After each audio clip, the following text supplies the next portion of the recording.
What is the Rosenthal effect?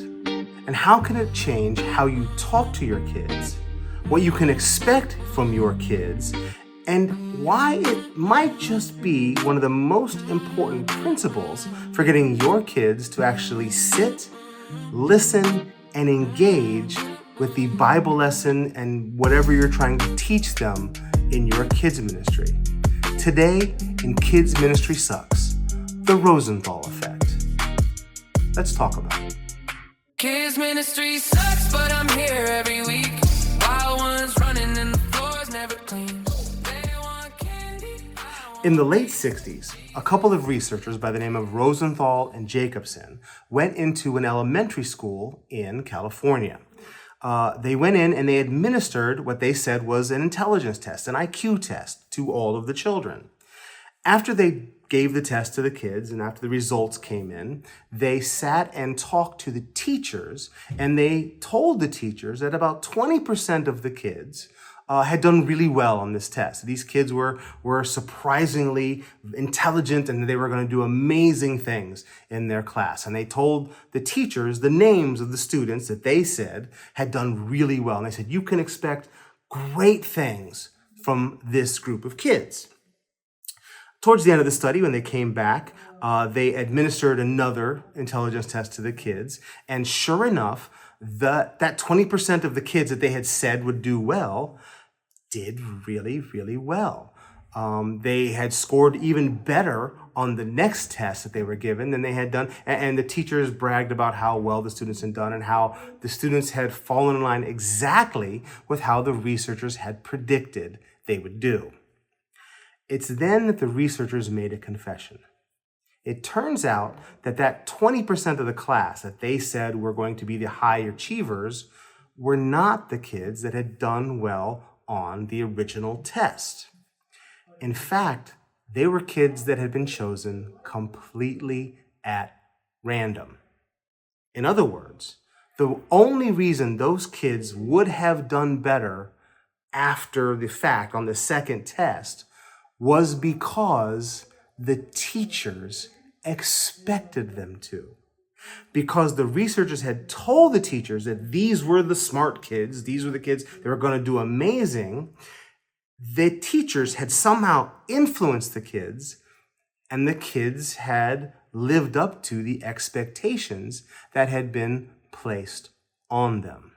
Now, what does that mean for you and me who work with kids either on a Sunday or with your children's ministry? What does that mean? Well, if you think about the kids that you see every week, we know that there are certain kids that are, the helpers, the kids that are going to help and be in charge. And then there's that other group of kids, the ones you usually have to call their parents after a certain point. The ones that if you ever gave them a chance, they're always poking another kid in the face. The kid you always have to move their seat because they can't sit next to, the kid I'm talking about. What if that kid was only living up to what was expected of him? Now, not just in your Sunday school, but also at home and at school, because that's how they were expected to behave, so that's how they behaved. I've had lots of kids like that over the years. Kids that when they come in, you kind of go, okay, get their mom on the phone now, just have her ready because we know this kid is gonna act up. Well, I had one kid one time who every time he came to Sunday school, came to ministry, he would always start stuff with other kids in the room. They would always, the kid. He always, you set him next to anybody, he would start picking on them and messing with them and whatever. And in my head, I knew when that kid came in, I said, oh, he's going to be a problem. But then I thought about it. What if I stopped thinking about him that way? Maybe he's acting that way because that's how I've always treated him. It's how the rest of the teachers have always treated him. We expected that from him, and, well, he gave us exactly what we expected. He asked one time if he could be one of the helpers, one of the kids that help hand out the treats at the end of service or who helps with, different things during the lesson. And I said, okay. And I gave him a chance. I said, you're going to be a helper now. And what happened was nothing short of practically a miracle. He completely changed. Once I told him that I expected him to be a leader, he led. Now, his personality didn't change. He was still kind of a jokester and he was still him. But when I asked him to do something, he did it. In fact, he helped lead the other kids that were sometimes an issue in the class. He knew exactly who they were, and he would kind of cut them off at he knew what was going to happen before I did. He would, hey, you sit up. You see, when I put better expectations on him, he lived up to his expectations. I hear two things all the time from people when they see me do kids ministry. They teach Sunday school, whether I'm doing an outreach outdoors or whether I'm doing Sunday morning kids ministry. I run the kids ministry here at Crossover Church. I get two reactions from adults that see me when I minister. And there's always the same two things that they say. One is they say, you talk to the kids almost like they're adults. Like you don't, change how you talk to them. I talk to the children same way I'm talking to you right now. I don't, do the little, hey kids. I call it the Happy Jesus Show. You know what I mean when everybody, your voice gets all false and kind of falsetto and, all right, kids, we're going to have a great time today. Are you ready? I never do that. I don't like it. And you know what's interesting? The kids don't really like it either. When I'm teaching the kids, I talk to them like they're at the level I expect them to be at. Now, do they always get what I'm trying to say? No. Sometimes what I say is a little bit over their heads, but that is on purpose. Instead of me bringing myself down to their level, or where everyone tells me their level should be, I expect them to raise themselves up to my level. Now, obviously, there are some ways that you still talk to the kids. I'm not going to get into deep theological discussions with the children, but children know when you're being honest and real. They've heard your voice before. So when your voice changes, when you suddenly talk to them differently than how you talk to other people, well, they know you're putting on a show. So don't put on a show. Be honest. Be real. Have enough respect for them to expect them to respect what you're saying. So just talk to them. Be honest with them when you're teaching your Bible lesson.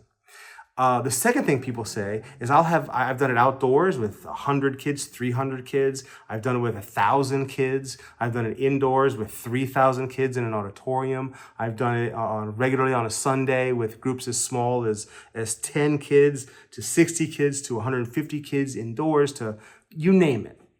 I go to teach the Bible lesson and every single one of them will sit there. They will be quiet. And they will actually listen, not just sit there and behave, but they will actually engage. They will ask questions. They will actually engage with what I'm saying.